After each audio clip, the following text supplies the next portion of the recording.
हाँ चमते चमते चमते गाना के रस निकालिए के मनी है काहे से कि बिहार के चीनी मिल सब बंद न हो गइल बा। आ तारा भाई कुछ कहे के बा बाद में मत कहिए कि मौका ना मिलल। जल्दी वहाँ से हटो तोरा माई के चलो उतर।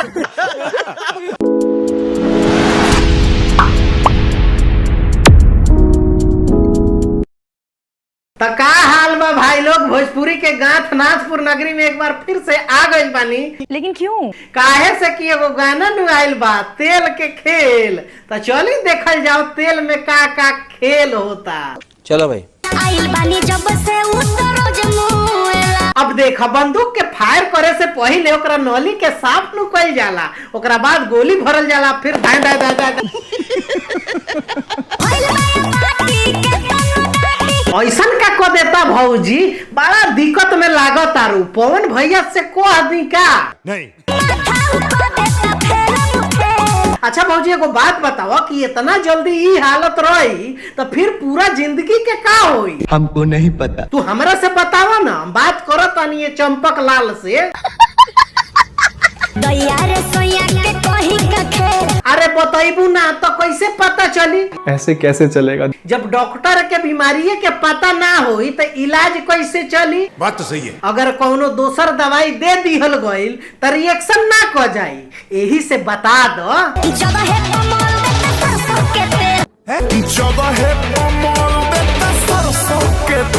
ओ माय गॉड ई तो बहुत बड़का प्रॉब्लम बा।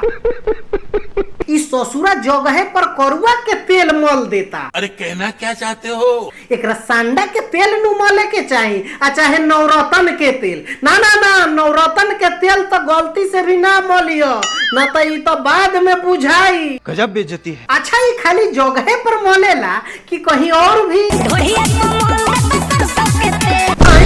का कहलू?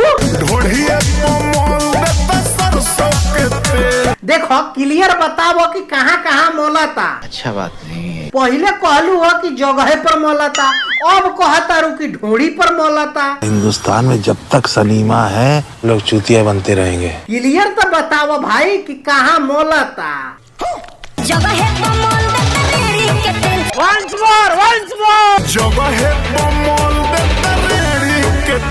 एकर बहन जो पूरा कंफ्यूज कर देती हो। अच्छा कभी कहतिया कि जगह पर मोल देता सरसों के तेल, कभी कहतिया कि ढोड़ी पर मोल देता सरसों के तेल, अब कहतिया कि जगह पर मोल देता रेड़ी के तेल। अरे मुझे चक्कर आने लग गया। अब आज कौन कौन तेल लेके बैठल बा? Good question. लागत कि गांजा फूंक के आइल बा। तुम्हें कैसे पता चला? देखी है भौजी ना तो ये नया मशीन के नु तेल का एक्सपेरिमेंट में कैमरामैन जल्दी फोकस करो। देख अपना गाड़ पर फोकस कर ले, ओकर छिलाता तू फोकस करता रे।